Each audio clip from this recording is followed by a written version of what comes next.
And after the touchdown, here's Bryant now to kick it away.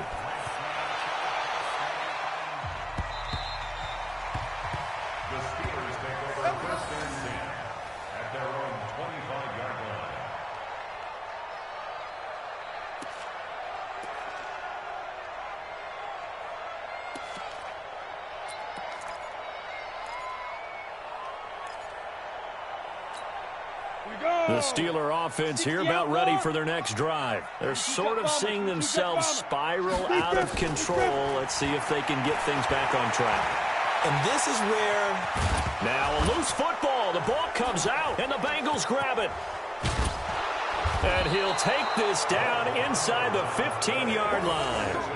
Brandon, I don't want to violate any of our broadcasting rules by declaring a game over before it's over. But that one... that puts them in real jeopardy there. Absolutely. It was a two-possession game. It is a two-possession game at this stage in the fourth. They needed points out of that drive. And obviously now, no chance at all to get those points that they so desperately needed. Go, go, go. They'll run on first down. Mixon, and he'll get about 3 just outside the 10, stopped at the 11. Well, no doubt here in the fourth quarter, this is a huge defensive series. Hey, they can read the scoreboard. They realize if they give up a field goal here, this game might be out of reach. They understand the stakes and are playing accordingly.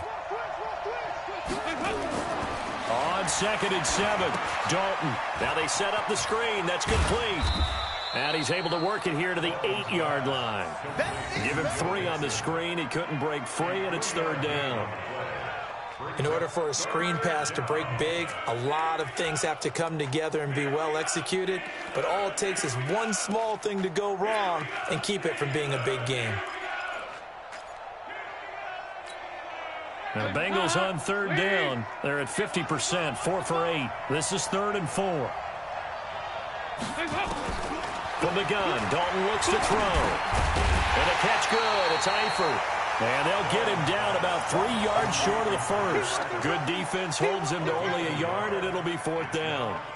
Whether you're playing West Coast offense or not, one of the maxims of the West Coast offense is you're either throwing a touchdown or a check down. In other words, look for the big shot, but be smart. And I think they did exactly that on that play. They didn't get the first down, but they're taking care of the ball well. Yeah, and being rightly cautious with that lead here in the second half.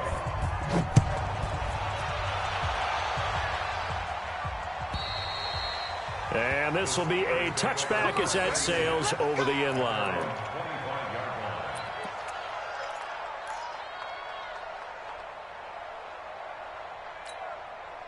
The Pittsburgh offense at the line to start their next drive. And the turnover last time, that's sort of been symptomatic of their struggles here in this one. Big word. I like it now because you're exactly right. Like that, don't you? All game long, they've struggled moving the ball, turning it over on the last possession. Is that word again, symptomatic? Yeah. I like that. Your analysis, symptomatic of the success of this broadcast. What I like is that you gave me the word, and I just kept using it. Yeah, boy, this defense again really making things tough on him as they stop him for no gain. Looking to throw on 2nd down. Bradshaw flushed out right. He's going to launch it for Washington. And now here is another interception. William Jackson with a pick. What a nightmarish game he's having now. 6 interceptions that he has thrown. Absolutely unbelievable, isn't it? Hard to believe we're watching this and have seen it, but it just tells you about the game of football. It giveth and it taketh away. Yeah, the guys, though, that have thrown 6 interceptions in a game, the likes of Peyton Manning, Brett Favre, I think Joe Namath, he did it 3 times. A 3-yard loss to start the drive. They'll look to make that up and then some on 2nd and 13.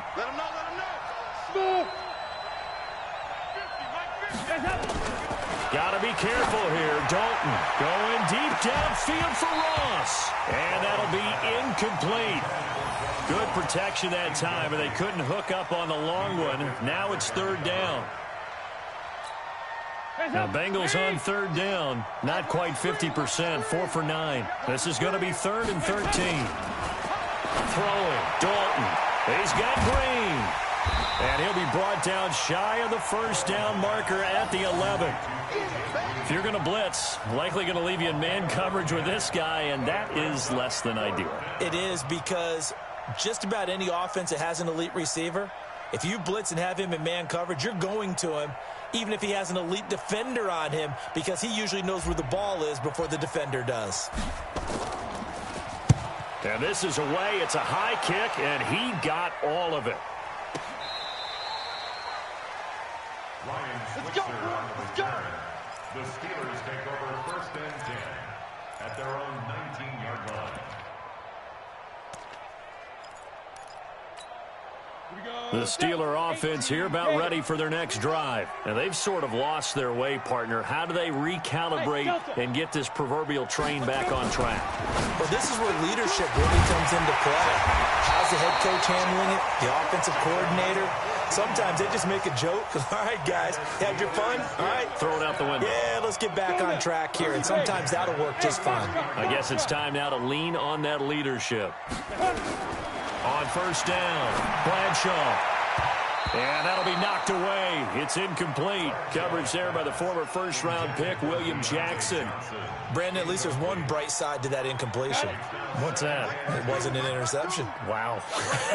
You're a nice guy. That was kind of savage. But correct. No pick, just incomplete that time. Now they're able to swarm him behind the line, and his rough night continues.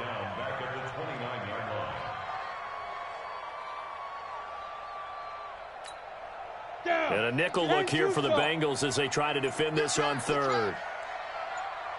From the gun, Bradshaw. Open man, Smith-Schuster, it's complete. A pickup of 24 on the third down conversion.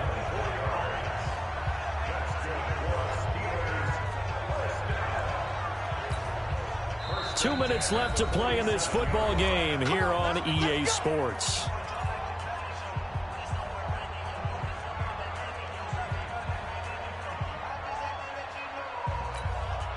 So the Steelers with the football as we get you reset. And let's see what they've come up with offensively after having time to talk it over. Now this pass to Vance McDonald complete. And he'll go down, but not before getting this inside the 30. That's back-to-back plays of over 20 yards. Back to throw. Bradshaw. And he's got his man, the tight end, McDonald. And he's in. Touchdown, Steelers. Vance McDonald, his second touchdown on the season, as they're now just an extra point away from getting back within one score. Still an important piece of business to take care of, the extra point. And it's good, so that will get them back within one score.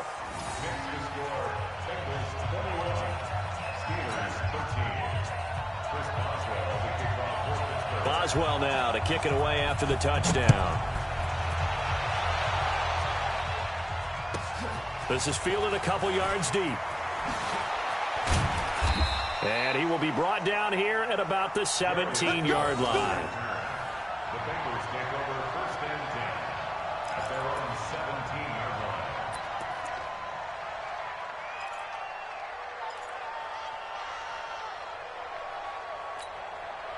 The Bengals drive about to get going. And this game not quite over yet. And we'll likely see them take all three timeouts defensively, so they can't just kneel this one out. They're going to have to try to run a few plays.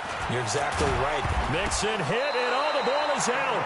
Wow, that ball was not free, but a teammate comes along and scoops it up. It's almost like baseball. Guys at bat, people are on base in scoring position. One guy doesn't get him home. The next guy comes through and picks him up. And avoids the turnover.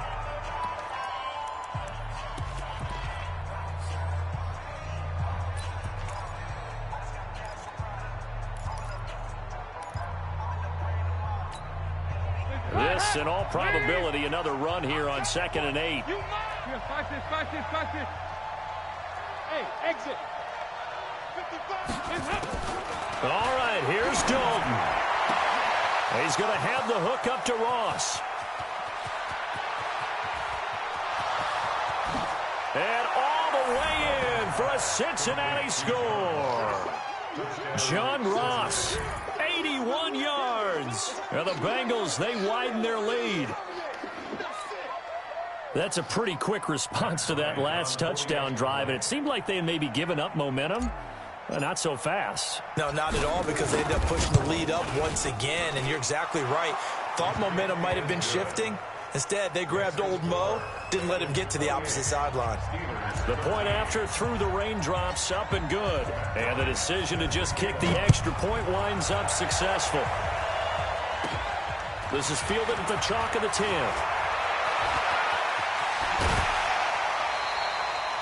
There's no downplaying that we all knew that this was a critical possession, and to get a return like that to start things off, that's the spark that they needed. That's the spark they were looking for.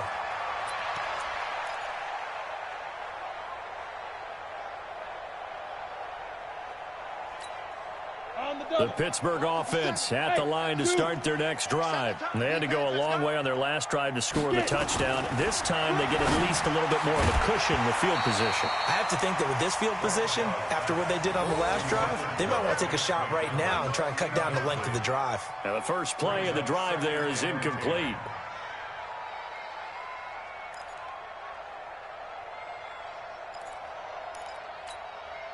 So now 2nd and 10 after the incompletion on first down. Throwing again. Bradshaw.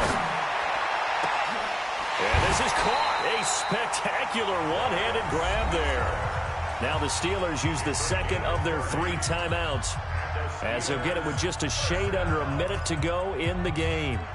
So now then, the big play has them all the way inside the 30 now, 1st and 10. Operating from the gun, Bradshaw. He's going to let it fly. And nearly picked it off. He had a chance to come down with that in the end zone, but it'll wind up just being incomplete. This defense is continuing to contest every deep ball that is thrown downfield. And, look, it doesn't matter whether you're playing man or zone. Eventually that becomes man on man, and you've got to trust yourself and go up at that moment of truth and make a play on the football. Now the Steelers going to use their 3rd and final timeout as they get the stoppage with just under 50 seconds remaining in the 4th. Ready? 10 Lobo. Go, go. Go. From the gun, Bradshaw in trouble, and he'll go down back at the 12. Carlos Dunlap, the Florida Gator, chopping his way to the quarterback. 2nd and 11. And that'll be incomplete. We do have a penalty flag down, however. Let's see what that's about. Here we go. 60 yards. Crunch down, defense. Hey, high 7. 52, Mike, 52. Operating from the gun, Bradshaw under pressure, down he goes. Sacked at the 10. Now from the 9, here's 2nd and goal. One final shot, they'll look to throw. And this is going to be caught. So it affects the final score, not the outcome, but it is a late touchdown here on the game's final play. Doesn't affect the outcome, but, hey, nice job there to put it in the end zone for the final play. Could it affect other things? Sometimes these types of scores are ones that we don't consider big at the time. Then later on we find out maybe that was a tiebreaker. Yeah. Or, of course, in the fantasy football world, these points mean a lot. A lot there. The extra point here is good, but the late touchdown can only draw the score a bit closer as this game is over. Well, on the one side, if you try to take away something positive from this game, they played to the final whistle, getting the touchdown there on the last play.